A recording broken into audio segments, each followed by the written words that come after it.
राधे राधे दोस्तों। आज मैं आपको सुनाऊंगी भागवत गीता से जुड़ी एक छोटी सी चिड़िया की दृढ़ निश्चय की कहानी।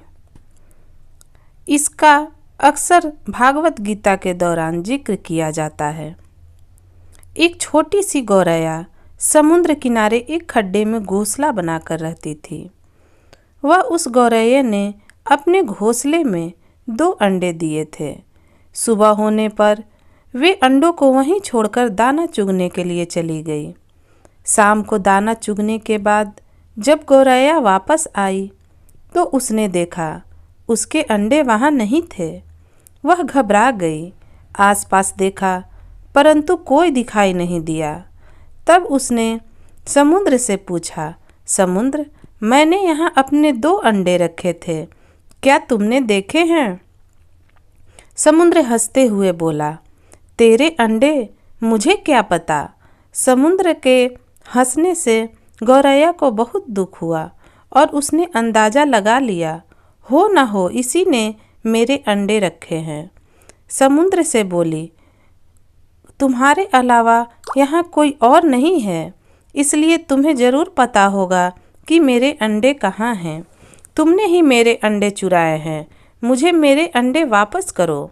गौरैया की बात सुनकर समुद्र को फिर से हंसी आ गई और वह फिर से बोला, मुझे नहीं पता तुम्हारे अंडे कहाँ हैं, ढूंढ सकती हो तो ढूंढ लो। यह सुनकर गौरैया गुस्से में बोली, मेरे अंडे वापस कर दो वरना मैं तुम्हारे समुद्र के पानी को सारा सुखा दूंगी। यह सुनकर समुद्र गौरैया पर फिर से हंसने लगा। गौरैया गुस्से में एकटक समुद्र को देखने लगी और बार बार कहने लगी, समुद्र, मेरे अंडे लौटा दो, नहीं तो मैं तुम्हें सुखा दूंगी। लेकिन समुद्र को अभिमान हो गया था, लहरें आती और जाती रहती। गौरैया उन्हें एक तरफ देखती रहती। गौरैया समुद्र से बोली, तुम ऐसे नहीं मानोगे, अब मैं तुम्हारा सारा पानी सुखाकर ही रहूंगी। ऐसा कहकर गौरैया अपनी नन्ही सी छोटी सी चोंच से समुद्र का पानी लेती और किनारे पर डाल देती। इस तरह करते करते सुबह से शाम हो गई। शाम के समय अन्य पक्षी उसे देखने के लिए आए और बोले, अरे गौरैया, तुम दाना चुगने क्यों नहीं आई? परंतु गौरैया गुस्से में थी, वो कुछ नहीं बोली, बस अपनी चोंच में समुद्र से पानी लेकर के किनारे पर डाल देती। सभी पक्षियों ने उसे बहुत समझाया कि यह कार्य असंभव है, समुद्र का पानी भला कौन सुखा सकता है।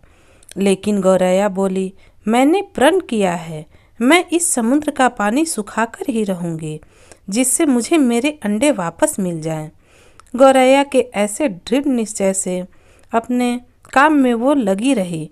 जब वो थक जाती तो थोड़ी देर के लिए रुक जाती और फिर अपने काम में लग जाती। यह सिलसिला 3 से 4 दिनों तक चलता रहा और गौरैया का स्वास्थ्य भी धीरे धीरे गिरा। यह देखकर सभी पशु पक्षी को उसकी चिंता सताने लगी। सबने मिलकर एक योजना बनाई।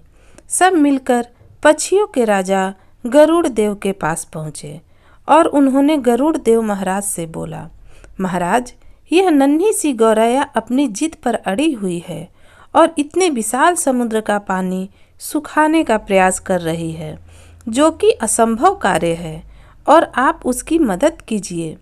यह सुनकर गरुड़ देव समुद्र तट पर पहुँचे और गौरैया के से बोले, अरे गौरैया, यह तुम क्या कर रही हो? तुम्हारी हम कुछ मदद कर दें? तुम्हारी चोट से हमारी चोंच बड़ी है। गौरैया गुस्से में बोली, यह मेरा काम है, मुझे करने दो, मुझे किसी की मदद नहीं चाहिए। गरुड़ देव समझ गए कि गौरैया अपने बच्चों की चिंता से गुस्से में है। तब गुरुदेव भगवान श्री हरि विष्णु के पास गए और उनसे विनती की, प्रार्थना करने लगे और बोले, हे प्रभु, आप सृष्टि के रचयिता हैं, अब आप यह कुछ चमत्कार कर सकते हैं। यह नन्ही गौरैया जिद में आकर समुद्र का पानी सुखाने की ठान बैठी है, जो कि संभव नहीं है। भगवान विष्णु ने देखा कि गौरैया निरंतर अपने कार्य में लगी हुई है। उसके दृढ़ निश्चय को देखकर भगवान बहुत प्रसन्न हुए।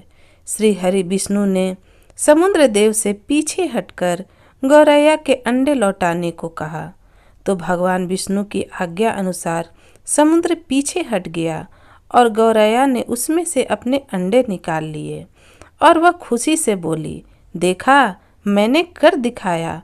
वह समुद्र से कहने लगी कि देखो, मैंने तुम्हें सुखा दिया और अपने अंडे मैंने निकाल लिए। दोस्तों, इस कहानी से हमें यही शिक्षा मिलती है कि कोई भी कार्य छोटा या बड़ा नहीं होता। यदि दृढ़ निश्चय कर ले तो असंभव कार्य भी संभव हो जाता है और भगवान भी हमारी मदद करते हैं, पूर्ण रूप से हमारी मदद